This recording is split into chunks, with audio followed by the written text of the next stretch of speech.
All right, 8:13, welcome back. So we're just a few days into December, but if you haven't already gone out to hunt down for the perfect Christmas tree, you are in luck. This morning we have Arborist Madison Law, who she's in studio with us, and she is going to show us how to pick the perfect tree in the lot, and then of course once you get it home, how to make sure it stays the perfect tree, because we know we have to do that and enjoy it right through the holidays.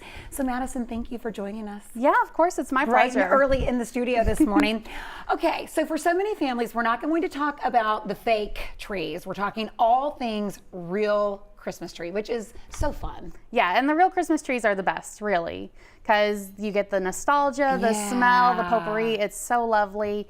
And then at the end of the season, you can always take a cutting from it, make a nice ornament, some coasters. There's so many things. See, I love that. And it really does make a tradition. So let's talk about it. If you're thinking about getting that real Christmas tree, you know, what is the first thing that a family should look for to make sure the tree is fresh? Absolutely. So when you go to that tree farm, the best thing to look for is those bright green leaves.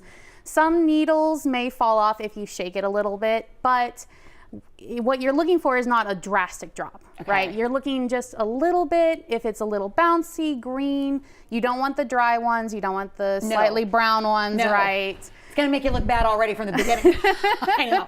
Exactly. So looking for that perfect tree, and of course, you know, watching for bald spots. It's all about aesthetics. You also want to make sure you measure the space that you're going to put in. Oh, I love that idea. Exactly. My family growing up, we would always make that mistake. Oh yeah. We go too big. Our eyes are too excited. I know. Exactly, and it's hard. So making sure that you measure your tree base, making sure the tree will actually fit there and be comfortable and be able to stay stable throughout the entire season. Because you don't want to wake up and the tree's falling over. No. Exactly. Exactly. It defeats the purpose. And so, you know, if you know to walk in, give it a little shake to see what falls. Is there anything in addition to that you should already ask someone selling the tree? Hey, you know, is there anything else they need to do?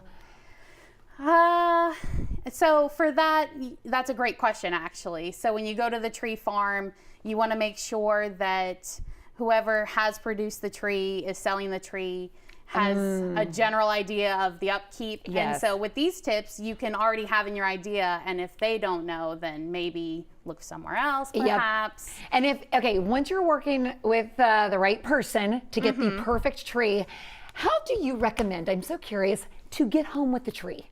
Absolutely. So that's probably one of the most important parts, right? Is getting it actually home and set up. So when you get your tree, you want to make sure you cut about 1 inch off the bottom. Okay. Because trees are a lot like cut flowers, and right? you say to do that there, like right when you're buying the tree. So you can do it there. Most places will do it for you, like when they bag the tree to prepare it for the shipment home. Or you can do it at home yourself. I prefer doing it at home because I know that it's going to be super fresh. Right. Because they're like cut flowers. So when you cut off the base, it helps them uptake more water. And that's probably the most important thing, is to make sure that your tree is always properly watered. Okay. You never want the water to go below the tree base in the container that you have it in. I know, isn't that so true? And then I always laugh because it's like getting it on the car and strapping it down.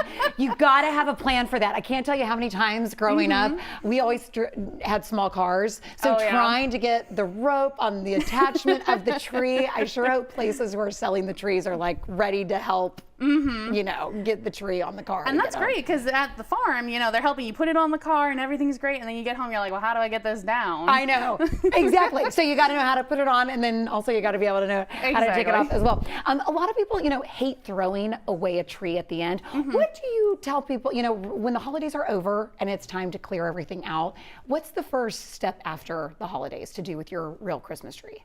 So there's tons of different things you can do.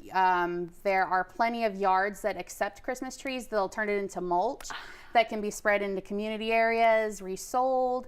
You can take the branches off yourself, let them dry out, and make great bonfires throughout the season, because it does get a little cold here. Yes, it does. It's already a little chilly. And you know, I was reading earlier that that's a big reason why a lot of times we have to ship our trees from outside, because, you know, the drought, we stay so warm. But I love that you said, we have to toss it back to the anchors, that you said there are some homegrown Christmas trees, even here in Southeast Texas. And you don't have to get a cut Christmas tree. You can get a tree that is in a root ball, and as long as it's in a root ball, you can replant it after the season.